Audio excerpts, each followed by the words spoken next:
دراز عمر کی خیر عطا فرمانا۔ میرے والد مرحوم نے انتقال سے پہلے دعا فرمائی تھی، مولا پاک پروردگار عالم میرے بیٹے کو ایسی جگہ پر عبادت پر لگانا جہاں پر شیطان مداخلت نہ کر سکے۔ اللہ اکبر، ماں باپ کی دعا قبول ہوتی ہے۔ وہ بے نوجوان اپنے والد مرحوم کے بعد دفن کرنے کے بعد سمندر کے کنارے آتا ہے، اس کو ایک سمندری گنبد نظر آتا ہے، اس کے دل میں خیال آتا ہے میں اس گنبد کے اندر داخل ہو جاؤں۔ اس کے اندر جیسے ہی داخل ہوتا ہے ایک فرشتہ آتا ہے، اس سمندری گنبد کو اپنے ہاتھ پر اٹھاتا ہے اور سمندر کے اندر لے جاتا ہے، سمندر کی تہ میں اتار دیتا ہے۔ وہ نوجوان بنا کسی خوف کے، بنا کسی ڈر کے اللہ پاک کی عبادت کرنے لگتا ہے۔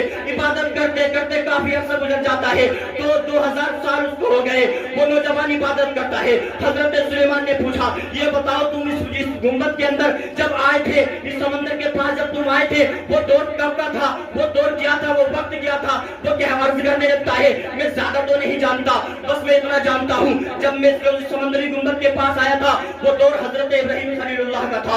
حضرت سلیمان اسلام کو معلوم ہو گیا، کیونکہ آپ بھی تو اللہ کے نبی ہیں، آپ بھی تو غیب جانتے ہیں، آپ کو معلوم ہو گیا واقعی اس نوجوان کو آج 2000 سال اس گنبد کے اندر گزر چکے ہیں۔ لیکن تعجب کی بات پھر ایک اور نکل کر آتی ہے کہ یہ نوجوان ہے، 2000 سال بھی عمر کسی کی ہوتی ہے، یہ نوجوان ہے، اس کے سر کا بال ایک بھی سفید نہیں ہوا ہے، اس کے چہرے پر جھریاں نظر نہیں آتی، اس کے جسم میں کپکپاہٹ نظر نہیں آتی۔ پھر اس کا ذکر وہ اس سے ارشاد فرمانے لگتے ہیں، ارے یہ تو بتاؤ تم اس کے اندر رہتے ہو، پانی بھی تمہارے اندر آتا ہوگا۔ اس نے کہا پانی نہیں آتا، تو کہا پھر تم کھاتے کیسے ہو؟ جب اس کے اندر پانی نہیں جا سکتا تو کوئی دوسری چیز کیسے جا سکتی ہے؟ تم کھاتے پیتے کیا ہو؟ عرض کرنے لگتا ہے میں اتنا جانتا ہوں، روزانہ ایک پرندہ آتا ہے، اپنی چونچ میں کوئی زرد چیز لاتا ہے، یعنی کوئی پیلی چیز لاتا ہے، میں اس کو تناول فرما لیتا ہوں، جیسے ہی میں اس کو کھاتا ہوں میری بھوک اور پیاس مٹ جاتی ہے، میرے دل سے تمام گھبراہٹ دور ہو جاتی ہے، مجھے نیند بھی نہیں آتی، مجھے سستی بھی نہیں آتی، اور میں پھر سے اللہ کی عبادت میں مشغول ہو جاتا ہوں۔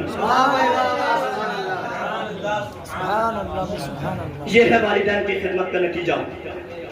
لیکن آج ہمارے بھی والدین جتنے یہاں پر موجود ہیں، کسی کے والدہ زندہ ہوں گی، کسی کے والد صاحب زندہ ہوں گے، کسی کے دونوں ہوں گے اور کسی کے دونوں میں سے ایک بھی نہ ہوں گے۔